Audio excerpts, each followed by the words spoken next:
तंदूर कांड भारतीय इतिहास के सबसे भयानक और दिल दहला देने वाले अपराधों में से एक है। यह एक ऐसी घटना है जिसने न केवल देश में बल्कि पूरी दुनिया को झकझोर कर रख दिया था। इस अपराध ने इंसानियत की सीमा को लांघते हुए लोगों को ये सोचने पर मजबूर कर दिया कि आखिर एक इंसान ऐसा कैसे कर सकता है।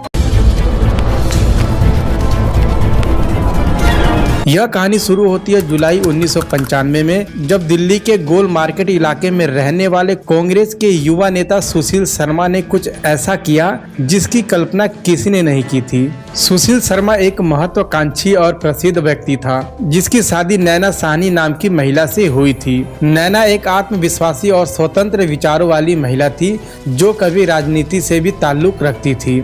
उसकी शादी के कुछ समय बाद सुशील और नैना के बीच तनाव बढ़ने लगा। सुशील को शक था कि उसकी पत्नी नैना का किसी करीम नामक व्यक्ति के साथ अफेयर चल रहा है। 2 जुलाई 1995 का दिन था। सुशील अपने रोजमर्रा के कामों से लौटकर घर आया। घर में घुसते ही उसने देखा कि नैना लिविंग रूम में बैठी हुई किसी से लैंडलाइन फोन पर बात कर रही है। जैसे ही उसने सुशील को आते देखा, उसने घबराकर फोन काट दिया। सुशील को पहले से ही शक था कि नैना किसी और से संबंध रख रही है और यह घटना उसके शक को यकीन में बदलने के लिए काफी था। उसने तुरंत लैंडलाइन के रीडायल का बटन दबाया और जिस व्यक्ति ने फोन उठाया वह करीम ही था। सुशील का गुस्सा चरम पर था। उसने नैना से पूछा कि आखिर वह किससे बात कर रही थी और करीम से उसका क्या रिश्ता है। नैना ने समझाने की कोशिश की कि करीम सिर्फ उसका एक पुराना दोस्त है और उसके बीच कुछ गलत नहीं है, लेकिन सुशील की आंखों में गुस्से की आग थी। उसने अपनी लाइसेंसी पिस्तौल निकाली और नैना पर तान दी। गुस्से में उसने 3 गोलियां चलाई। पहली गोली नैना के कंधे में लगी, दूसरी गोली उसकी छाती को चीरती हुई दीवार में जा धंसी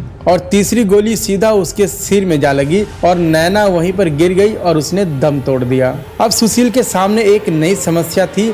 उसने अपनी पत्नी की हत्या तो कर दी थी और उसे नहीं पता था कि इस लाश से कैसे छुटकारा पाया जाए। उसने कुछ देर तक सोचा और फिर एक भयानक योजना बनाई। उसने नैना की लाश को एक बड़े प्लास्टिक बैग में भरा और उसे अपनी मारुति 800 में डाल दिया और वह इधर उधर घूमता रहा, यह सोचते हुए कि लाश को कहां ले जाकर ठिकाने लगाए। आखिरकार उसे ध्यान आता है कि उसका कनॉट प्लेस में एक रेस्टोरेंट है, बगिया रेस्टोरेंट। वह सीधे वहां पहुंचा और अपने करीबी सहयोगी और रेस्टोरेंट के मैनेजर केशव को बुलाया। सुशील ने केशव को अपनी पूरी कहानी बताई और उससे मदद मांगी। केशव तो पहले हैरान था, लेकिन वह सुशील का वफादार था, इसलिए उसने मदद करने के लिए हामी भर दी। सुशील और केशव ने सोचा कि लाश को तंदूर में जलाना सबसे अच्छा तरीका होगा ताकि सबूत पूरी तरह से नष्ट हो जाए। रेस्टोरेंट के किचन में एक बड़ा तंदूर था जिसमें आग पहले से ही जल रही थी। दोनों ने मिलकर नैना की लाश को तंदूर में डालने की कोशिश की, लेकिन तंदूर का मुंह छोटा था और लाश अंदर पूरी तरह से नहीं जा पा रही थी। इसके बाद उन्होंने लाश को आधा जलाने के लिए ऊपर से घी और मक्खन डालना शुरू कर दिया ताकि आग तेज हो जाए और लाश जल्द से जल्द जलकर राख हो जाए। जैसे ही तंदूर की आग भड़कने लगी, उसकी लपटें ऊंची उठने लगी जो बाहर सड़क तक दिखाई देने लगी।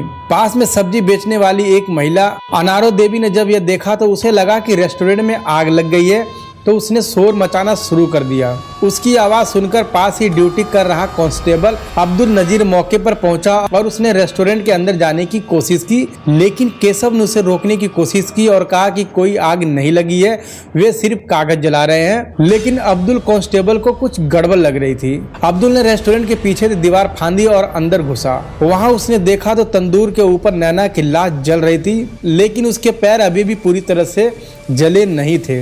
यह देखकर अब्दुल का दिल दहल गया। उसने तुरंत पुलिस को सूचित किया और जब पुलिस पहुंची तब तक सुशील यहाँ से भाग चुका था, लेकिन केशव को गिरफ्तार कर लिया गया। पुलिस ने तंदूर की आग बुझाई और नैना की अध जली लाश को बाहर निकाला। इस घटना ने पूरे देश को हिलाकर रख दिया और सुशील शर्मा बाद में पुलिस के गिरफ्त में आया और उसे अदालत में पेश किया गया। 2003 में सुशील शर्मा को निचली अदालत ने मौत की सजा सुनाई, लेकिन बाद में इसे उम्र कैद में बदल दिया गया।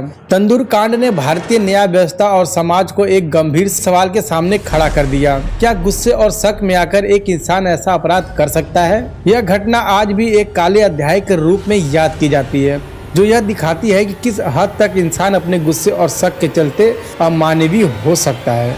तो दोस्तों ये कहानी थी नैना साहनी की, जिसे भारतीय इतिहास में तंदूर कांड के नाम से जाना जाता है। तो दोस्तों इस घटना के बारे में आप लोगों की क्या राय है, हमें कमेंट करके जरूर बताएं और इसी तरह की और ट्रू क्राइम जानने के लिए हमारे चैनल को सब्सक्राइब कर लें। धन्यवाद।